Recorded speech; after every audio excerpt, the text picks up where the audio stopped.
Hi, everyone. This is Carolina Millan here, and I am today with Pat Flynn from the Smart Passive Income podcast. He's also a best-selling author. How are you, Pat? I'm doing well. Thank you for having me. Thank you. Thank you so much, Pat, for your time today. I'm really, really grateful that you took the time to be on the show. And I have a lot of questions for you. Hopefully, we can make it through most of them. Let's do it. Yeah. Well, first of all, just a quick background on your story. I know most people listening already know you, but maybe for the one person that doesn't, sum up how you came to be where you are today. Yeah, I mean, where I am today, I'm an entrepreneur, right? But I didn't always think I was going to be one. I thought I was going to be an architect, actually. I went to school for architecture. I graduated from UC Berkeley with a degree. I got a great architecture job afterwards. I was working on hotels and casinos and retail stores. It was awesome. I loved it. But in 2008, I, like many other people during that time, I got let go. So I got laid off, and I didn't know what to do next. And I tried to get back into architecture, but nobody was hiring at the time. And that's when I discovered this world of online business. And so what I did was I took some knowledge I had about a very niched particular exam in the architecture space called the LEED exam. It's about green buildings and sustainable design and that kind of stuff. Most people have never heard of it, but it was a very difficult exam. I took my knowledge about that and I put it on a website. And I was also very active in forums helping people through that exam. And little did I know that I was becoming an expert in that space to the eyes of everybody else out there who was needing help. And a lot of people started recommending my website and recommending me. And they kept asking me, Pat, like, you should write a book. You should write a book. And I was like, I don't know how to write a book. I don't even think I'm qualified to do that. But eventually, I wrote a book, and it was literally just a Word document converted to a PDF file, and I sold it as an ebook because I didn't know how to print and ship and all that stuff. And I'm thankful I didn't know, because it showed me this thing that called passive income that could happen, where a person could come to my website, buy the book, and it would get automatically delivered to them via email, and then I'd generate money from that. And I didn't have to be there in order for that to happen. I worked hard, though. I worked for a couple months on that book and the website and in the forums, about 12 to 16 hours a day. So this wasn't an overnight thing. It was a lot of long days. But that first month that I launched, that $19 book made close to $8,000 in sales.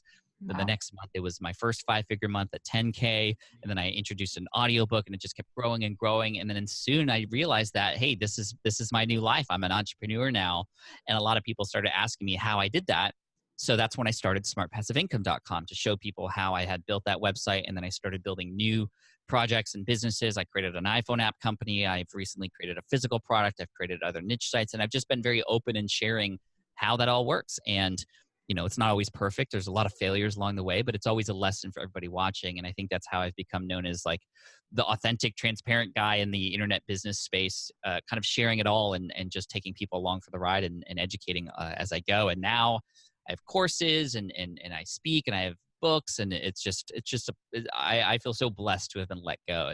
I wouldn't have done this if I hadn't. So, and here I am just trying to serve and help others realize that they can take their superpowers and package them in a way to help others too, and make money doing it and live a great life. And that's why I'm here. And here we are. Amazing. What do you think is the possibility for somebody who's just starting out today? Do you think they have better options than you had when you started? Absolutely. Yes, there's more people doing it. There's a lot more noise out there. There's a lot more traffic out there, but there's a lot more tools and resources and ways to connect with people. But I think a lot of people have been taking advantage of how simple it is to start. It's not easy. It's just simple. And not going full out with realizing, okay, well, this is all about human connection. This is all about solving other people's problems. You see a lot of people talk about these strategies and marketing tactics, and they do those things, and they're like, oh, this isn't working. And it's because we're forgetting that business is all about solving people's problems. So the more that you can find a group of people, it doesn't have to be the whole world. You don't have to create the next Uber to create something really successful. You just have to find a little world. Like in my case, it was the little world of people taking this exam and becoming their favorite, becoming their go-to person, their go-to resource, and doing everything you can to serve them. Because what happens is when you do that, even in spaces like that are so technical, you can start to build fans. You can start to build people who will know you. And what happens is they start to share you, and they start to automatically bring people in without you even having to try. And that's why I always have this, I have this phrase that's, your earnings are a byproduct of how well you serve your audience. And I think right now, if you truly want to, we all have the ability to serve others so well that it'll grow our business and support the life that we want. So yeah, I think it's easier, but it just takes a conscious effort of actually connecting with people and helping. Yeah, definitely. I think people confuse simple with easy. So it does take hard work, but there are just so many opportunities. It's crazy. So I know you're about to launch a new book, and I was actually listening to your latest podcast episode, and you were talking about the whole creative process of writing a book, and I thought it was so valuable. Thank you. So what inspired you to write Superfans, your upcoming book? Yeah, well, thank you. I have had a lot of experiences writing books, and they weren't always great. I struggled a lot with my last book, Will It Fly, which was published in 2016. Thankfully, it did very well. It went on to become a self-published Wall Street Journal bestseller, which I didn't even know was possible. And, awesome. and it really showed me that it's worth going through the effort of just the craziness of writing a book. And, it's interesting because I came from the blogging world, and I could write a lot, and I could write a 5,000 word blog posts in a couple hours. But when it came to this book, it was just such a big, monumental thing that I was just like struggling to write even a couple sentences every single day, because to me it had to be perfect. It was different. It was a book. But I hired a coach actually to help me through that process, and his name was Azul Terronez, who was my guest on my podcast today talking about this process. And he really helped me understand that I could break this book up into a lot of little blog posts and then put them all together and turn them into something great. And that's what I did with Superfans as well. But it always starts with, okay, why are you writing this book? What is the purpose, and how is it going to help people? That's always where it starts, like what we talked about earlier. And with Superfans, we are at a time now where it's getting more and more difficult to serve the people that have said they wanted to be served by us, right? The algorithms are getting in the way. It's getting harder to be found in search engines, Instagram, Facebook. We're playing in other people's sandboxes. But the truth is, if you build for Superfans, if you create those moments in your brand that get people to go, wow, I need to share this with everybody else, then it doesn't matter what happens in technology. It doesn't matter what happens in the algorithms. Your business will continue to grow and thrive and be future-proof, agnostic to any sort of platforms, agnostic to technology. The Superfans and the relationships are there no matter what.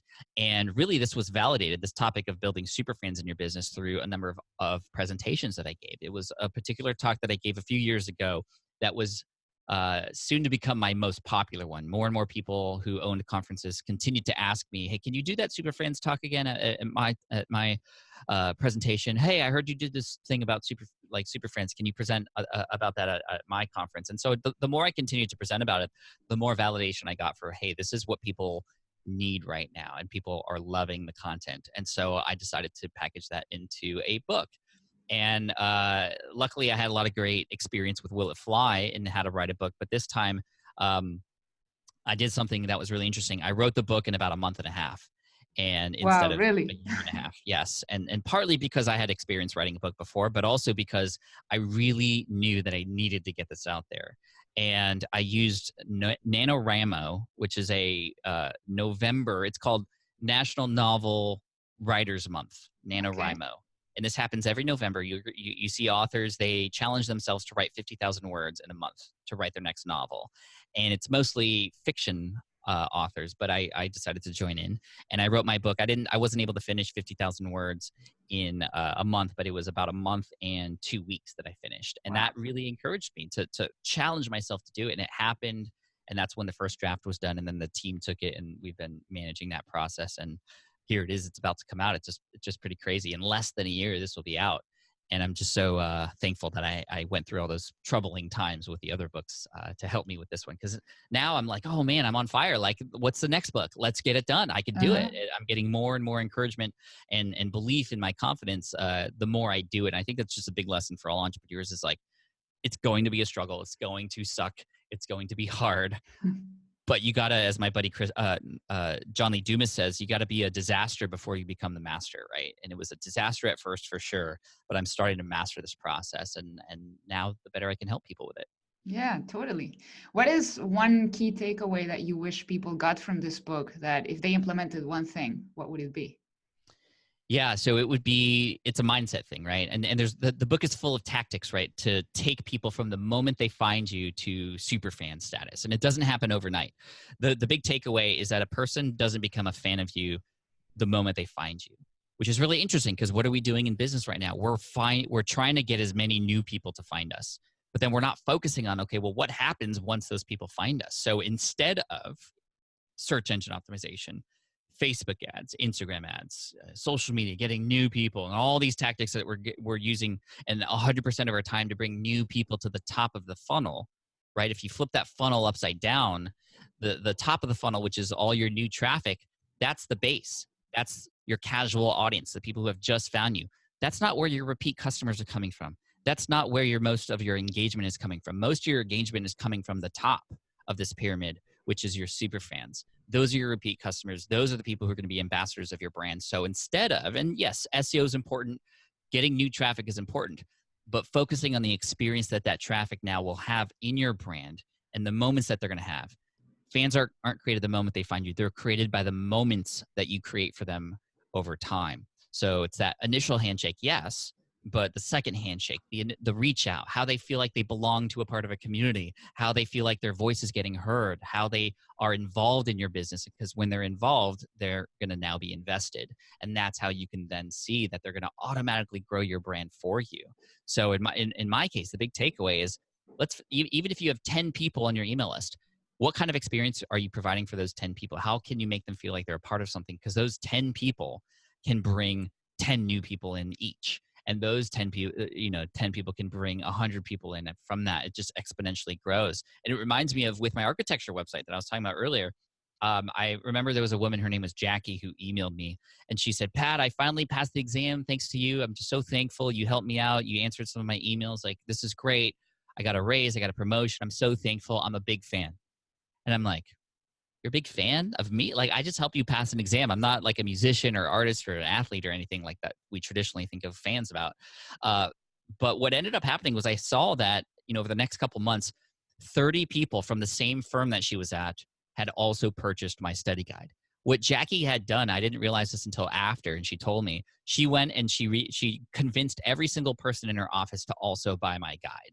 She could have just shared that guide for free. It was an ebook. She could have just emailed it to them. But no, she was so thankful and wanted to repay me for her experience in my brand. She convinced 30 other people to become customers. So that one person, Jackie, turned into 30 new customers.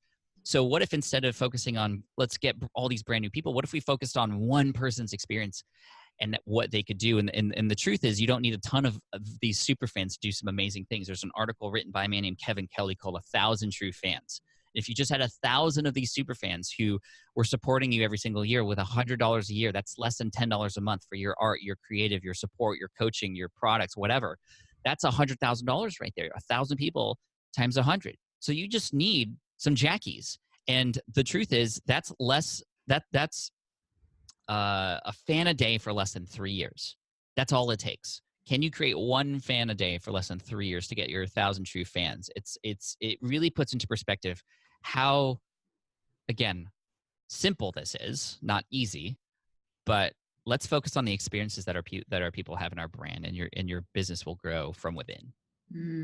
That's a really valuable lesson. And I think the issue with some people is they want the 1,000 fans, they want them tomorrow. When you say, hey, in 3 years, most people are not going to be willing to do the work, add the value.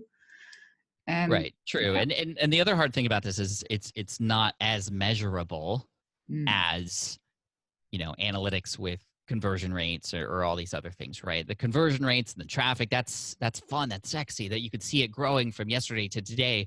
But fans, that's an emotion, that's an experience. That's not as measurable. And I think because of that, we're just not doing it. But I think it's the most important thing. I think this is where business needs to go. This is your insurance policy for your business, because sure, you might get some traffic today, but once you stop spending that money, guess what happens?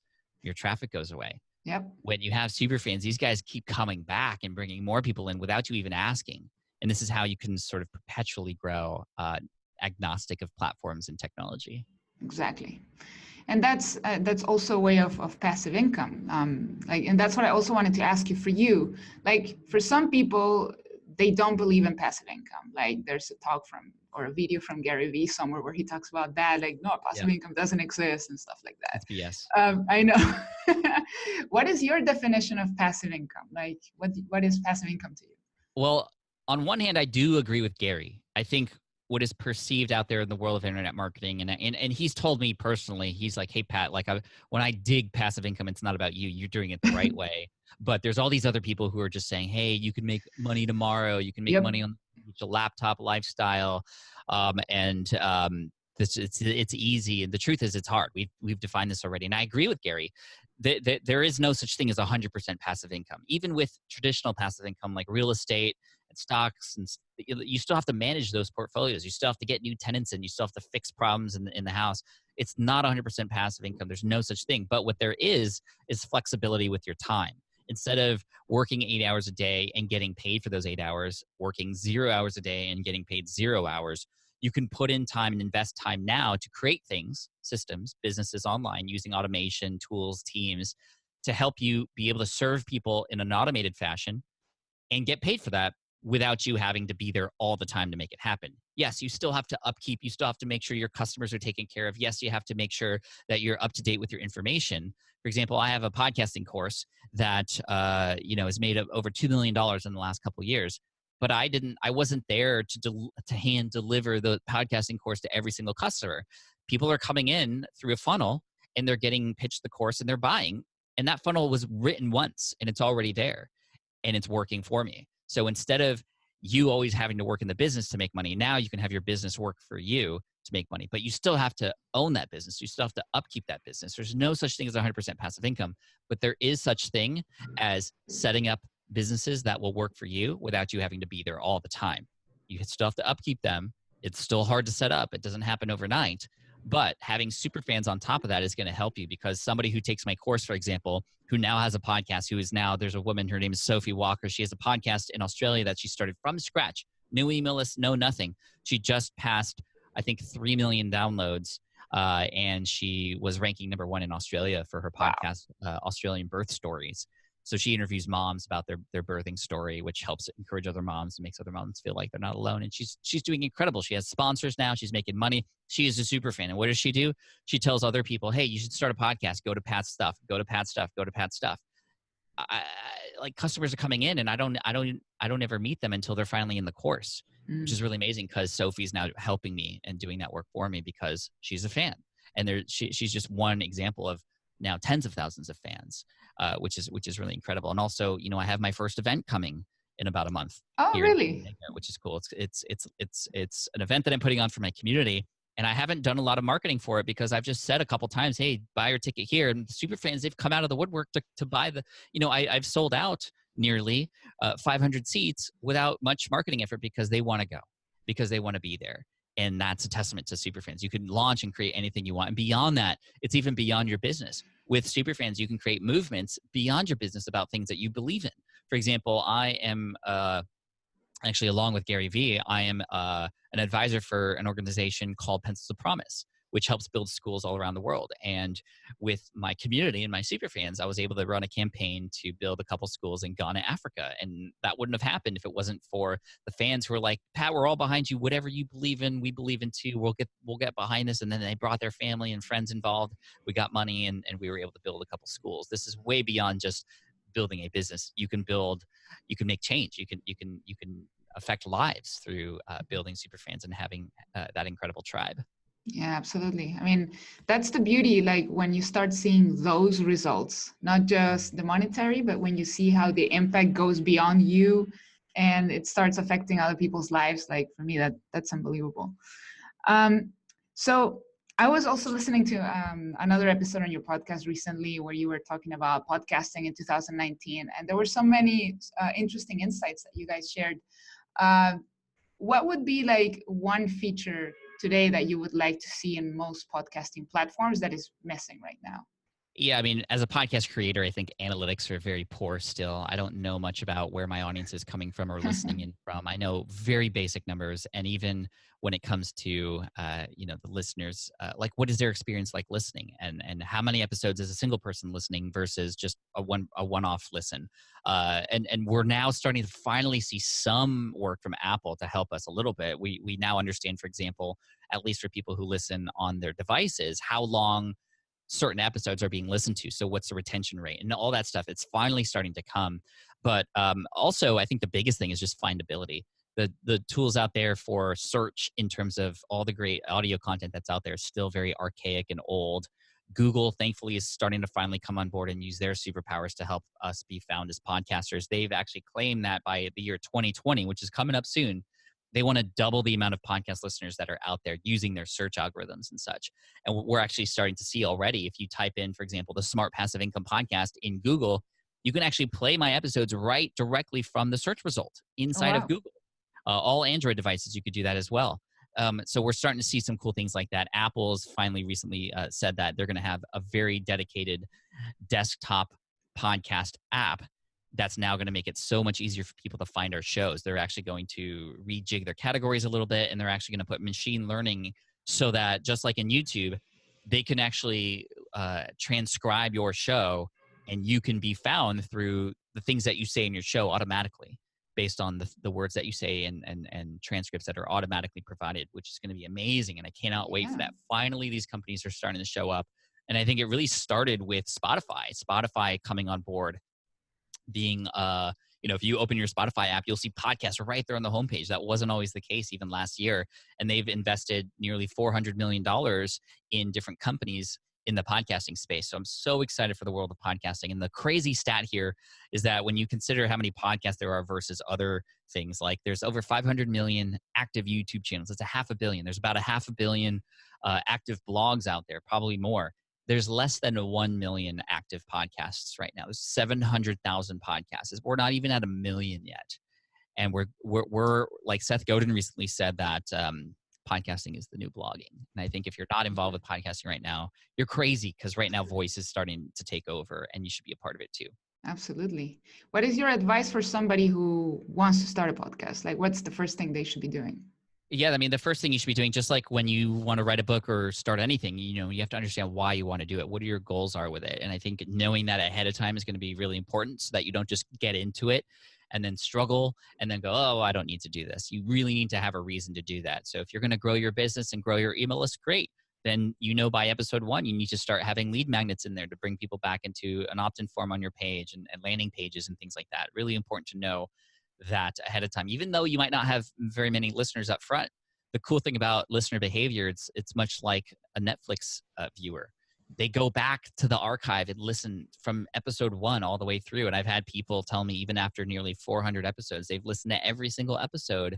Even they just found me in the last few months. I'm like, that's insane. That's crazy. That doesn't happen in blogs. That doesn't happen on your YouTube channel very often, but it does happen with podcasts. So number 1, knowing why you want to do it and what your goals are really important. And number 2, I would recommend writing down your first 20 episodes. Just what are those topics? Who are the guests that you might want to have on the show, just to make sure that you do have a plan in mind for the things that you can do. Because a lot of people get into podcasting and they have like 3 or 4 episodes in mind, and they get there and like, whoa, this is a little bit harder. And then what happens is they get to episode 4 and that's all they had. And they go, okay, I published episode 4. All right, what am I going to do next week? And that transition between knowing what you're going to do and not knowing what you're going to do is a time suck for sure. So have a plan in place, and that'll also help you figure out, okay, well, where is the show going to go? And you can actually start teasing what's coming and getting people more excited about what's to come next. Planning your content calendars is really important. Yeah, that's something even I still haven't managed to do. 1.5 years into my podcast, I still don't have a proper calendar. Well, it took me 6 years to figure that out, so you're still ahead of me. Oh, good. Okay, it's not so bad. What is your, because I know, business and online business is something that you know a lot about.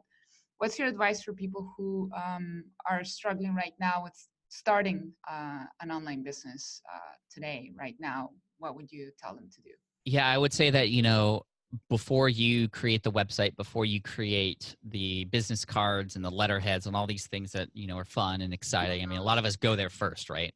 Because it's like, oh, my business is not my Twitter page. My business is not my logo. My business is, what am I doing to help others, right? So what I would recommend is see if you could find one person, your first client, your first student that you can help. Just one. Start there, because where there is one, there is many. And it really puts the focus on, okay, that one person and how you can help them and what their problems are. What's the language that they use? Have a conversation with them, whether you find them in person or at a meeting somewhere or online in a forum or a group or a Facebook group. Find that one person and see what they need help with and see what you can do to help them, because that's going to help you determine, number one, do you like helping people like that? And if not, well, good thing you tried it with one person instead of building this whole business out to then realize it later after you spent all this time and money. Help that one person first, even if it's very manual, even if you're having phone calls with them every week across a 4-week sort of period to help them do something, whether it's, it could be losing weight or, meditation or whatever it is that you want to help people with. There are people who need your help, who need your experience. See if you can find that one person. That's also going to teach you a lot about, well, what are people responding to? What are they not responding to? When you have those real one-on-one conversations with somebody, you're going to have a person go, well, I don't really understand what that means. Well, that triggers you to go, oh, well, I need to do a better job of, relaying this information about what I can help with to this person. And then you're learning so much even from that one client. And the cool thing is when you get that first client, that first customer, that first student to pay you, that's a huge moment for you, that first customer, because then that tells you, wow, you can do this. And then it makes you and forces you to find other people out there like them. And likely if you are niched down enough, and starting niche down is great. The riches are in the niches. You don't have to go broad, and you shouldn't go broad. You should go into a little tiny world and become the go-to person, a person's favorite in that space. And my book, Super Fans, will help you do that. When you do that, the language is much easier. You're able to communicate with them much better. They're able to know right away whether or not you are the right person for them. And more than that, you can find and hone in on a single solution for their single problem and start from there. You can expand and go broader after that, but there's less competition when you go smaller, and you can help much more people.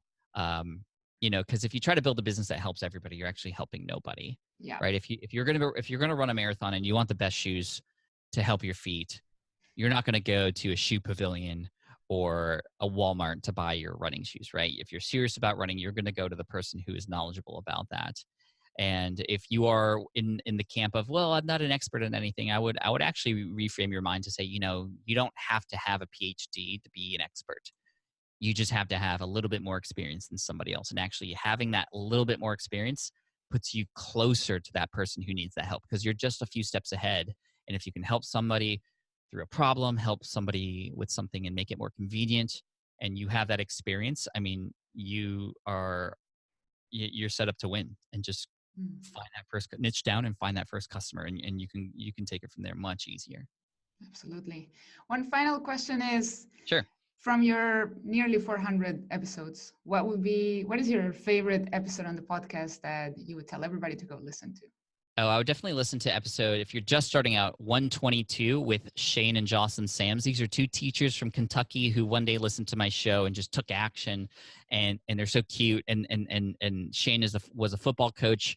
Jocelyn was a librarian, and they've built a multi-million-dollar business since listening to my podcast and telling that story. And I brought them on that show to tell that story. And they have a lot of great advice on how to get started and some of the fears that you might have, but how it just takes some of those first steps to finally get you going. So that's a good episode. And then just through the archive, whatever is your next step. I mean, I have content about all kinds of things, but I would definitely start with 122, or if you want to learn more about different passive income strategies, there's all different kinds of business models. Episode 192 is a great place to start, because in episode 192, 193, and 194, those are usually the first ones I recommend to people as well, because it really goes through, here are the kinds of businesses out there. Here's who they are for. Here's what it takes. Pick one and go. Excellent. Love it. Pat, thank you so much for your time today. Where can people get the book? I heard there's a little promotion you're doing if they order. Yeah. Thank you. So the book comes out on August 13th. If you're listening to this afterwards, just go to yoursuperfans.com and order it there. You can find it on Amazon, Barnes & Noble, and other places. But if you are able to order it before the launch date on August 13th, pre-order it on Amazon or Barnes & Noble and submit your receipt at yoursuperfans.com. And what will happen is I'll get you the audiobook for free. And we'll give it to you during launch week. And the audiobook usually is even more expensive than the physical book. So I hope you take advantage of that at yoursuperfans.com. And again, thank you for allowing me to share that. I hope you all pick it up. Absolutely. I will. Thank you so much. Have an amazing day. And thanks to everybody who connected with us today. Thank you. Thank you, everybody. Bye.